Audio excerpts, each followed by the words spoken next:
जसा उन्हाळा सुरू झाला आहे ना, तसं आमच्या हॉलमध्ये खूप छान आणि फ्रेश वातावरण असतं. कारण सगळ्या खिडक्या मी सकाळी उघडलेल्या असतात आणि समोरून एक म्हणजे प्रकाश येत असतो आणि फ्रेश वातावरण असतं. दुपारी कसं उघडण्यात येत नाही, कारण उन्हाच्या झळा येतात म्हणून.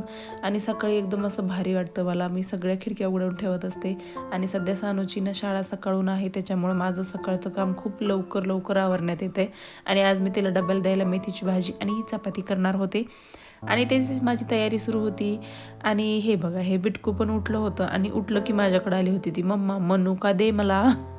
कधी कधी ती ना अशी करते ना की स्वतः मागून खाते, आणि कधी कधी आपण तिच्या कितीही मागं पडलं तरी पण ती जेवण करत नाही.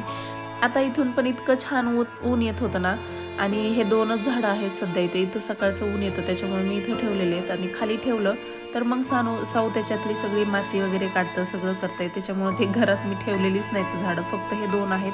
आणि हे पण असे पायऱ्यावर आहेत, त्याच्यामुळे तिची नजर काही तिकडे एवढी जात नाही किंवा ती वर येत नाही. हाय हॅलो नमस्कार, मी ऋतुजा, स्वागत करते तुमचं माझ्या आणखीन एका नवीन व्लॉगमध्ये. तर हा माझा पहिला व्हिडिओ आहे आयफोनमधला, म्हणजे आणि मला थोडंसं सेटिंगला आणखीन पण मला असं वाटतं की मी ॲडजस्ट नाही झालेले.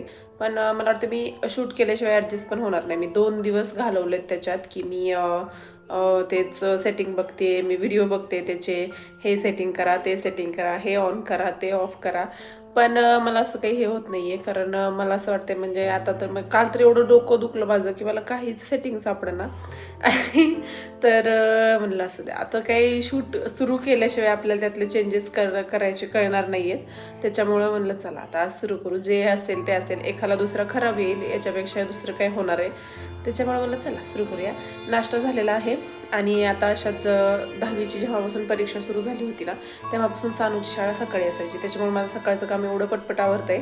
आणि मला एकतर थोडा दिवस हे गेला त्याच्यात, कारण ही 12:30लाच यायची. आधी कसं वेळ असायचा की ती 4:30 वाजता येत होती, तेव्हा मला असं व्हायचं की दिवसभराचा मग थोडा तरी ही झोपलेला तेवढा 1-2 तास मला मिळायचे.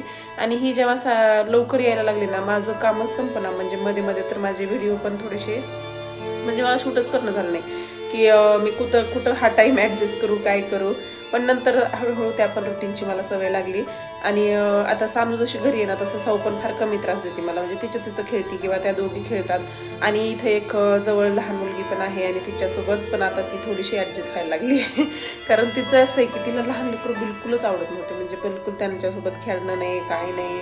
बघितलं तरी पण तिनं इतकी आवाज द्यायची हिला की बाळ बाळ म्हणून, आणि ही दुसरीकडून करायची. फार फुगी लोडत आहे माझा. त्याच्यामुळे पण आता सानूच थोडीशी अर्ध्या म्हणजे 12:30 पावणे 12:30 रात्री येते ती, त्याच्यामुळं मला खूप, म्हणजे तोपर्यंत मी स्वयंपाक पण आवरून घ्यायचा प्रयत्न करत असते. आणि छान रुटीन बसतंय ते पण. आणि आता तिला सुट्टी आहे, म्हणजे तरी पण आणखी 15 दिवस लागतील. तर सकाळचा नाश्ता झालाय, माझा पण नाश्ता झालाय, आणि मला चहा घ्यायचा आहे, साऊला खाऊ घालायचे. आणि साऊला ना मी मोस्टली सकाळी म्हणजे दूध आणि चपातीचा असा काला, म्हणजे चुरायचा राहिला, आणखीन दूध चपातीचा कालाच खाऊ घालत असते. कारण तिला मध्ये मध्ये ना वॉशरूमला खूपच त्रास होता, तेव्हापासून आईने मला सांगितलं की तिला जेवढ्या पण गोष्टी देतेस, एकतर ते थोड्याशा पातळ दे, आणि पण ती पातळ असं गिळगिळ खात नाही. तिला भात पण लागतो ना, तो कोलम तांदळाचाच तिला भात लागतो, ती इंद्रायणी पण खात नाही भात. त्याच्यामुळं तिला म्हणलं तर मग थोडीशी फिक्की भाजी करत असते. आणि फिक्कं नाही, पूर्ण फिक्कं पण चालत नाही, थोडंसं तिखट टाकावं लागतं त्याच्यात. आमच्या जे काही आमटी मी काही भाजी केलेली असेल ना पातळ, मग तिची फिक्की भाजीमध्ये पूर्ण काला चुरून घ्यायचा आणि ती थोडीशी टाकायची. आणि सकाळी मोकळीच भाजी असते, त्याच्यामुळं मी काही ते ह्याच्यात पडतच नाही. मग मी सकाळी तिला सरळ दूध काला चुरून देत असते.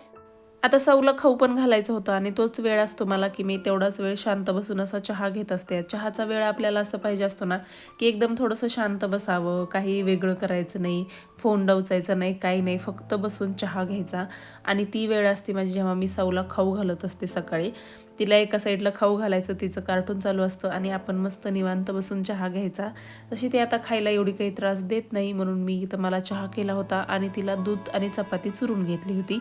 आता जेव्हापासून उन्हाळा सुरू झालाय ना, ही अशीच खाली झोपलेली असते. काही म्हणलं ना की काही हातरू दे किंवा वर झोप सोफ्यावर, नको मम्मा मला गरम होतंय अगं. इतक्या सुरात ती बनत असते. आणि आता पण बघा सर, चल जेवायला उठ म्हणलं की लगेच वर उठून आली आहे ती. तशी फार आज्ञाधारी आहे, कधी कधी ऐकते पण कधी कधी काहीच ऐकत नाही.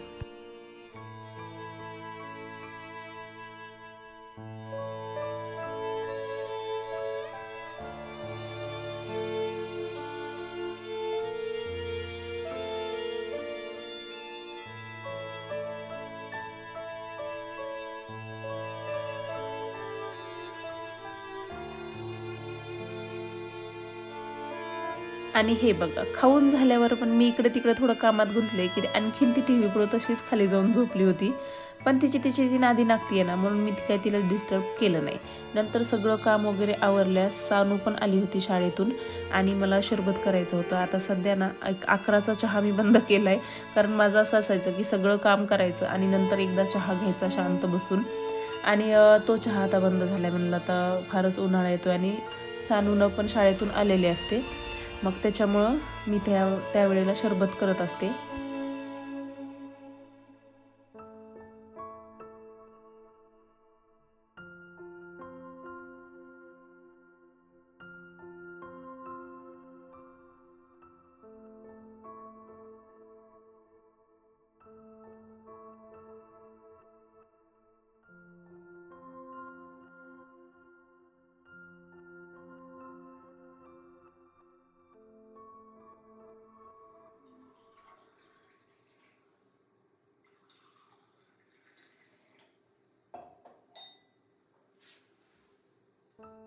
आता सौ बाहेर गेली होती म्हणून मी सानूसोबत बसून तिचा अभ्यास कुठपर्यंत आले, आता शिकवायचं सगळं संपलंय का वगैरे तिची थोडीशी चौकशी केली.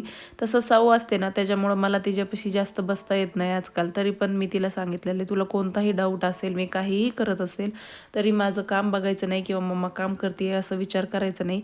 मला कधीही येऊन विचारत जा, कारण कधी-कधी सौमध्ये ना मी एवढी गुंतलेली असते तर थोडंसं तिच्याकडे दुर्लक्ष होतं माझं आणि ते मी मान्य करते. ते आता होतच असतं. जेव्हा 2 गोष्टी किंवा एवढ्या सगळ्या गोष्टी आपण एकत्र सांभाळत असतो, तेव्हा कोणत्यातरी एका गोष्टीकडे दुर्लक्ष होतं.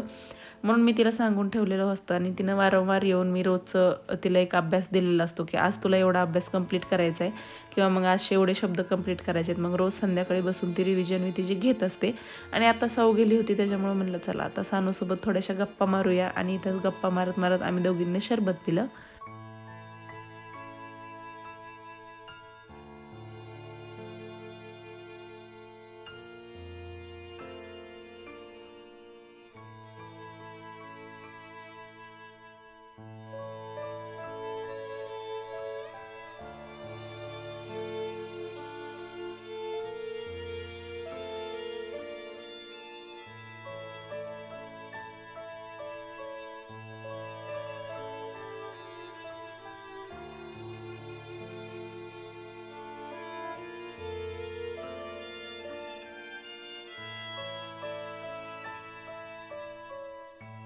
आता मी स्वयंपाकाला लागले होते आणि मला स्वयंपाक केल्यानंतर ना चिवडा करून घ्यायचा होता, कारण संक्रांतीच्या वेळेस जे चुरमुरे राहिलेले होते ना ते तसेच आहेत. म्हणजे खूप दिवस झालं म्हणते की मी त्याचा चिवडा करेन, कारण चिवडा असेल तर ते भेळ करण्यात वगैरे होऊन जाईल आणि आता उन्हाळ्यात पण असं लेकरं खात नाहीत ना काही, मग ते थोडंसं आपल्यालाही थोडीशी चव बदल लागत असते, तसं लेकरांना पण थोडीशी चव बदल पाहिजे असते. म्हणून मी चिवडा करणार आहे. त्याच्या आधी मला सगळा स्वयंपाक वगैरे आवरून घेऊया.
आता स्वयंपाक झाला होता आणि सौ पण झोपली होती. सानू ट्युशनला गेली होती.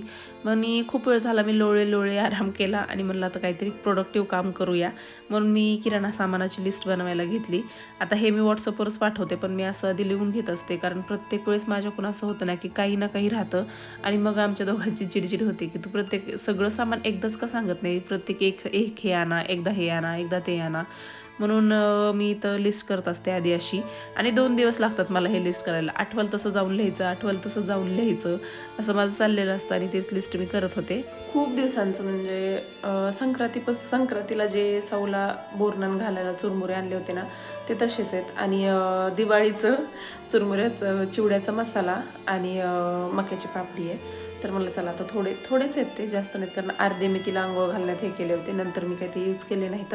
आणि जे काही राहिले होते अर्धा किलोमधले पाव किलो तेवढेच आहेत. पण म्हणलं आता उन्हाळ्यात कसं होतं ना की खावंच वाटत नाही, आपल्याला पण खावं वाटत नाही, तर लेकरांना काय थोडंसं काहीतरी नवीन एक तोंडाची चव बदलावी म्हणून मी आज चिवडा करणार आहे. सो त्याचंच थोडं सामान आहे. आणि साऊ आज 1 वाजता झोपलेली आहे, आणखीन उठली नाही आहे, म्हणून म्हणलं चला आता हे करूया. जेवण वगैरे सगळं झालं आहे आणि आता चिवडा करते. बघा आत्ताच म्हणलं होतं की साऊ किती वेळ झोपली आज, तोपर्यंत साऊ लगेच उठली है ना. झाली झोप. आणि ती सानूसोबत झोपली होती आणि मी पांघरून आडवं टाकलं होतं. तिला वाटतं त्याच्यात सानूच आहे. तिनं असं पटकन उघडलं, दीदी भू करून, आणि दीदी नव्हतीच त्याच्यात.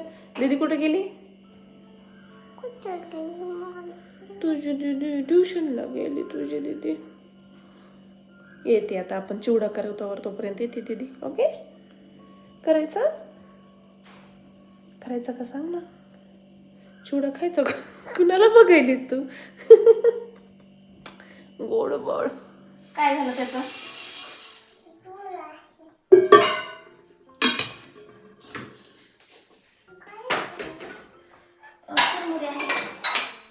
उघडते की मॅडम दरवाजा. साऊ इथं बसली आहे माझ्यापाशी.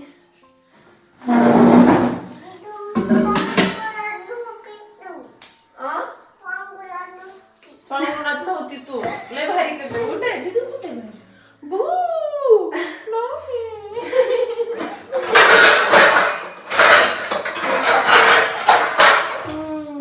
पांघरुणात नव्हती, आता कुठले ते काय करायचं एवढं म्हणायचंय. काय पिल्ले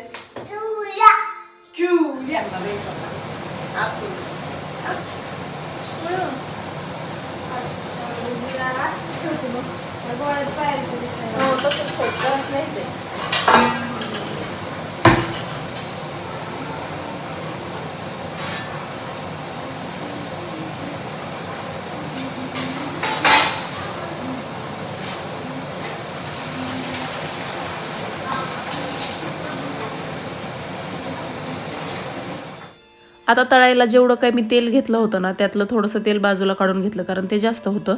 तेवढं काही चिवड्याला लागलं नसतं. तिकडं मी चिवड्यामध्ये तेल इथं गरम व्हायला ठेवला आणि जो काही आपला काय म्हणतात चुरमुरे असतात ना, त्याच्यात मी थोडंसं पिठी साखर करून टाकली होती आणि चवीनुसार मीठ टाकलं होतं.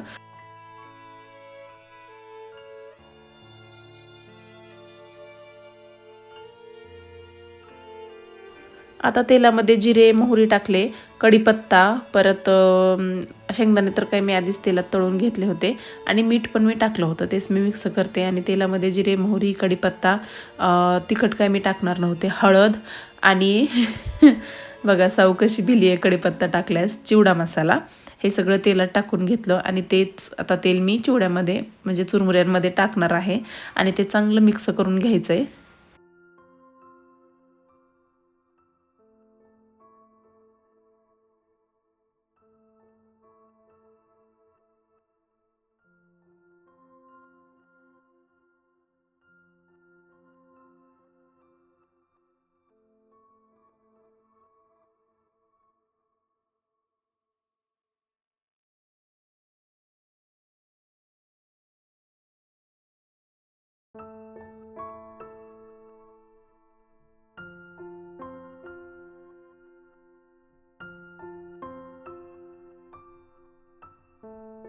कसं झालं पिल्लू चिवडा? छान झालंय. आवडला तुला? चला तर चिवडा वगैरे झालाय, साऊ पण उठली आहे. साऊला खाऊ घालायच्या मला आणखीन, आणि परत बाहेर खेळायला जायचंय ना श्रीषाकडं. आणि खेळायला पण जायचंय. आणि माझा एक ड्रेस ज्याच्या बाह्या बसवायच्या राहिल्यात, किती दिवस झाला, 2 महिने झाला आणून, मला काही त्याच्या बाह्या बसवायला जाणं झालेलं नाहीये. सो आज तिकडं पण जायचंय. चला तर घरची सगळी कामं आवरलेली आहेत आता आम्ही आमची कामं करतो बाकीची. चला, ब्लॉग आवडला असेल तर मला लाईक शेअर सबस्क्राईब करा आणि आपण भेटू अशाच पुढच्या ब्लॉगमध्ये. तोपर्यंत बाय. तुला बाय करतो, पुन्हा भेटू.